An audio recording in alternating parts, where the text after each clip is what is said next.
Hello, good afternoon students. Today we are going to discuss quantum numbers. So by quantum number we can know the location of electron in an atom, right? The state of an electron in any atom is described by its location with respect to the nucleus and by its energy. The energy and angular momentum are quantized. It means an electron can have only certain permissible values of energy. These permissible states of electron in an atom are called orbitals, and they are identified by set of 4 quantum numbers. Okay, the various quantum numbers are described here. The principal quantum number, azimuthal quantum number, magnetic quantum number, spin quantum number. So first I will describe the principal quantum number. See, the principal quantum number determines the main energy level called cell in which the electron is present. So by principal quantum number we can know the cell in which energy level the electron is present. It is a measure of the effective radius of the electron cloud sphere. So we can also know the radius of the electron cloud sphere. So if n is equal to 1, it represents the energy level nearest to the nucleus. So likewise 2, 3, 4, they represent the energy levels and they are denoted by K, L, M and etc. Suppose I want to know the maximum number of electron in a cell, K cell. So the formula is 2n square. 2 into 1 square, that is 2. L cell 2 into 2 square, that is 8. So maximum electron here it can stay is 8. M cell 2 into 3 square, that is 18 electrons. So I want to know the orbitals in a given energy level. So it is n square. So n is the energy level, K, L, M, N. In the first orbit, it can contain only one orbital. In second, there are 4 orbitals, 2 square, right? Next, see the azimuthal quantum number. That is the L. The symbol is L.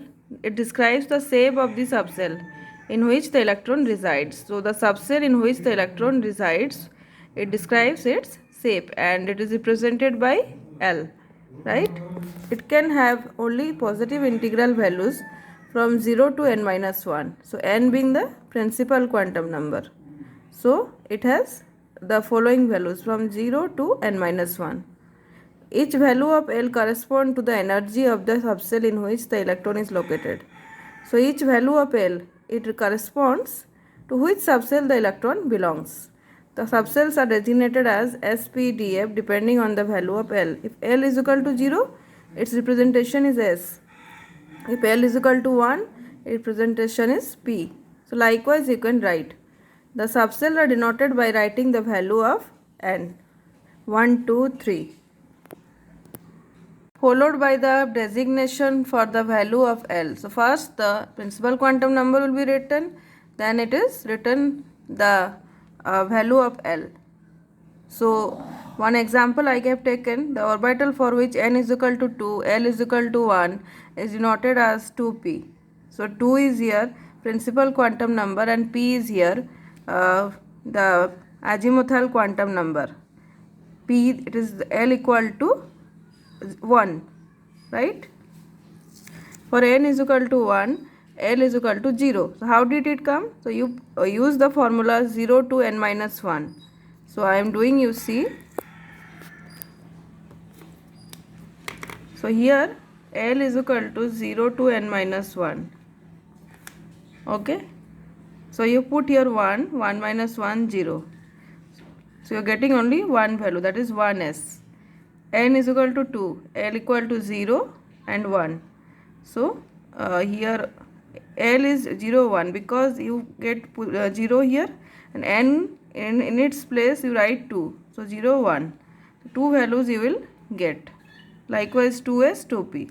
The principal quantum number is 2 and the azimuthal quantum number is 0. So it is S, 2s and it is 2p. Likewise you can understand the n equal to 3, n equal to 4.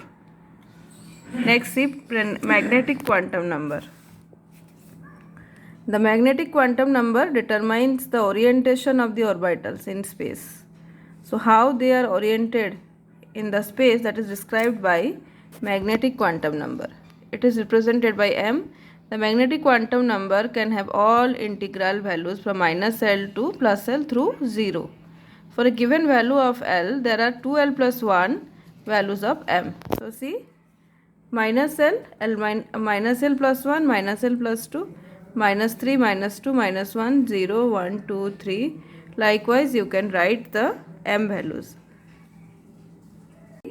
S subcell, L equal to 0. You already know that. So M what it will be?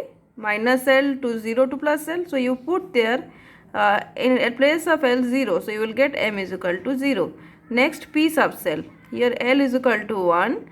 So the values are minus 1, 0, plus 1, because the formula is minus L to 0 to plus 1. So you will get here Px, Py, Pz accordingly. D subcell. L is equal to 2, you know. So the M values are from plus 2 to minus 2 through 0. So 5 orientations are possible: dxy, dyz, dzx, dx square minus y square, dz square. These are the orbitals found in the D subcell. Next is principal, your spin quantum number.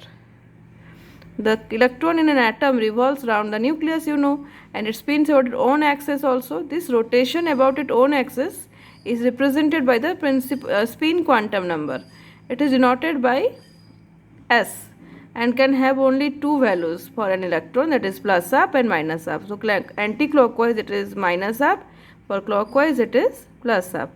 So students, I am completing the topic here today, and next I will teach you the remaining portion of atomic structure. And subscribe my channel, like my videos. Thank you.